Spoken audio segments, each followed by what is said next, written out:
வணக்கம். YouTube private channel. தமிழ்நாட்டில் அதிமுக கட்சியினர் 2 நாளைக்கு முன்னாடி செயற்குழு கூட்டம், பொதுக்குழு கூட்டம் ஒன்றிணைத்து நடைபெற்றது அந்த கட்சியின் சார்பாக சென்னையில். ஆனால் அந்த கூட்டம் முடிவுக்கு பின்னால் என்ன நடந்திருக்கு, அந்த கூட்டம் நடக்கும்போது அந்த கட்சியினுடைய முக்கிய நபர்கள் யாராக இருக்காங்க அப்படிங்கிறது முழுமையாக தெரியப்படுத்தலை. காரணம் என்னன்னு கேட்டிங்கன்னா, வருகின்ற 2026 இந்த சட்டமன்ற தேர்தலில் வெற்றி பெறணும் அப்படிங்கிற ஒரு முழுமையான ஒரு நோக்கத்தோடு தான் அதிமுகவினர் செயற்குழு கூட்டமும் பொதுக்குழு கூட்டமும் நடத்தினாங்க. அப்படி நடத்தும்போது அந்த கட்சியில் எத்தனை பேர் பிரிஞ்சு வெளியே போயிருக்காங்க அப்படிங்கிறது நமக்கு தெரியும். நீங்கள் குறிப்பாக சொல்ல போனீங்கன்னா, எடப்பாடி பழனிசாமி தமிழ்நாட்டில் முன்னாள் முதலமைச்சர் எடப்பாடி பழனிசாமி இல்லை அப்படின்னா இன்னைக்கு தமிழ்நாட்டில் அதிமுக அந்த மாபெரும் கட்சி இன்னைக்கு இருக்காது அப்படிங்கிற நிலை எல்லாத்துக்குமே தெரியும். இந்த நிலை இருக்கும்போதே பார்த்தீங்கன்னா, இந்த செயற்குழு பொதுக்குழு கூட்டம் ஒன்றாக நடத்தி அவங்க எடுத்துக்கிட்ட அந்த முடிவுக்கு பின்னால் பார்த்தீங்க அப்படின்னா, எடப்பாடி பழனிசாமி அவர்கள் இஞ்சி தின்னது போல தான் இருக்காரு. அதுக்கு காரணம் என்ன அப்படிங்கிறது நம்ம முழுமையாக வெளிப்படுத்துவதற்கு உண்டான நேர காலங்கள் இல்லாத பட்சத்தில் இருக்குது. ஏன் அப்படின்னு கேட்டிங்கன்னா, இந்த ஒரு கூட்டம் நடக்கும்போது அவங்க 2026 அவங்க வெற்றி பெறணும் அப்படின்னாலே ஒரு மாபெரும் அரசியல் கட்சி திமுக சந்தித்து எதிர்த்து நின்று அவங்க வெற்றி பெற வேண்டும்னா இருக்கக்கூடிய அனைத்து இதிலிருந்து பிரிவடைந்து போனவங்க அனைவரையுமே உள்ள அரவணைச்சா மாத்திரம்தான் அது சரியான முறைக்கு நடைமுறை வரும். கட்சியில் காலங்காலமாக இருந்த ஓ பன்னீர்செல்வம் அவர்கள் பிரிஞ்சு போயிருக்காரு. டிடிவி தினகரன் அவர்கள் அவர் தனிப்பட்ட முறையில் ஒரு கட்சி அமைச்சு அவர் சென்னையில் ஆர்கே நகரில் ஒரு மாபெரும் வெற்றியும் பெற்றார் அப்படிங்கிறது தெரியும். அவர் அம்மா மக்கள் முன்னேற்ற கழகம் சொல்லிட்டு அவர் கட்சி ஆரம்பிச்சு தனியாக போயிருக்காரு. இதுக்கெல்லாம் பார்த்தீங்கன்னா, அம்மா மறைவுக்கு பின்னாடி அவங்களுடைய மறைவுக்கு பின்னாடி பார்த்தீங்கன்னா, புரட்சி தாய் சலைங்கோல் சசிகலா அம்மையார் அதாவது சின்னம்மா அவங்க அம்மா மறைவுக்கு பின்னாடி அந்த கட்சியில் அவங்க ஒரு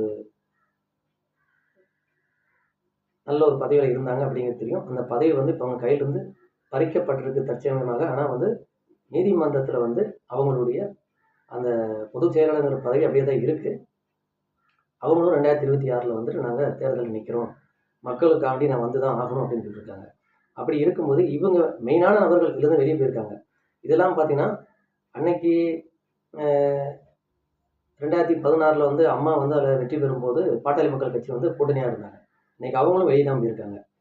இப்போ 2026 இவங்க எந்த மாதிரி நிலையில எதிர்கொள்கிறாங்க அப்படிங்கிறது தெரியாத பட்சத்தில் இருக்கும்போது இன்னைக்கு ஓ பன்னீர்செல்வம் வெளியே போயிருக்காரு, டிடிவி தினகரன் அவர்கள் தனியாக வெளியே போயிருக்காரு, புரட்சி தாய் சலங்கோல் சசிகலா அம்மையார் அவங்க வெளியே இருக்காங்க. ஆனாலும் எல்லாமே உள்ள வாரங்கிறாங்க. எந்த மாதிரி ஒரு கோர்வையில் அந்த மாதிரி அவங்க பண்ணுறாங்கன்னு தெரியாது.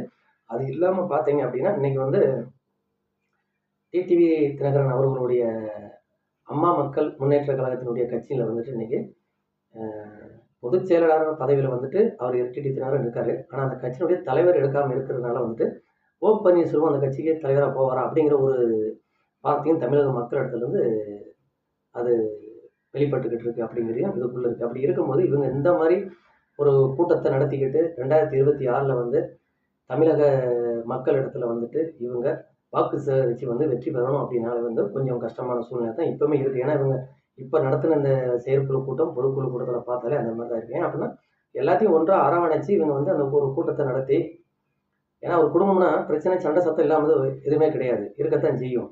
பிரிஞ்சு போயிருக்காங்க, அவங்கள தான் அரவணைக்கணும் அப்படிங்கிற மாதிரி ஒரு நிலையான ஒரு முடிவு அவங்க எடுக்காம இருக்கிறவங்களே வச்சுக்கிட்டு செயற்குழு கூட்டம் பொதுக்குழு கூட்டம் இவங்க நடத்தினாங்க அப்படின்னா, அப்போது 2026 இவங்க முழுமையாக தேர்தலில் நிற்க முடியுமா அப்படிங்கிற கருத்து இருக்குது. உதாரணத்துக்கு பார்த்தீங்க அப்படின்னா, இடைத்தேர்தல் விக்கிரவாண்டி தேர்தல் பார்த்தீங்கன்னா, அன்னைக்கு அதிமுக அவங்க தேர்தலில் நிற்காமல் விட்டு கொடுத்துட்டு பாட்டாளி மக்கள் கட்சி அவங்க எடுத்திருந்தாங்க. ஆனால் பாட்டாளி மக்கள் கட்சி, அதிமுக, அதோடு இருக்கக்கூடிய அனைத்து சின்ன சின்ன அரசியல் கட்சிகள் எல்லாமே ஒன்று சேர்ந்து கூட அங்கே தோல்வியை சந்திச்சாங்க. அங்கேயும் திமுக தான் வெற்றி பெற்றுச்சு அப்படிங்கிறது தெரியும். இன்னைக்கு திமுக தமிழ்நாட்டில் பெரிய ஒரு மலை மாதிரி இருக்குது. அதை உடைக்கணும்னு சொல்லி இவங்க பிளான் பண்ணுறாங்கன்னா, இதுலேருந்து பிரிஞ்சு போனவங்க எல்லாமே ஒன்று சேர்ந்தா மாதிரம் நம்ம மோதி பார்க்கலாம் அப்படிங்கிற ஒரு வார்த்தை இதுக்குள்ளே இருக்குது. அப்படி இருக்கும்போது இவங்க நடத்தின செயற்குழு கூட்டம் பொதுக்குழு கூட்டம், அந்த கூட்டம் முடிவுக்கு பின்னால் அதிமுக கட்சியினுடைய முன்னாள் முதலமைச்சர் எடப்பாடி பழனிசாமி அவர்கள் எஞ்சி சாப்பிட்டது மாதிரி இருக்காரு. அதுக்கு காரணம் என்ன அப்படிங்கிறது தெரியாமல் இருக்குது. ஏன் என்ன அந்த கூட்டத்தில் நடந்துச்சு அப்படிங்கிற ஒரு முழுமையான விவரங்கள் வெளி வந்திருந்தாலுமே வந்துட்டு அது ஒரு உள்நோட்டமாகவே அது போயிட்டுருக்கு அப்படிங்கிறத வந்துட்டு எங்களுடைய சேனல் மூலியமாக நாங்கள் வெளிப்படுத்துகிறோம். அது இல்லாமல் இப்போ ஓ பன்னீர்செல்வம் அவர்கள் வந்து போகிற போக்க பார்த்தீங்க அப்படின்னா டிடி டிடிவி தினகரனுடைய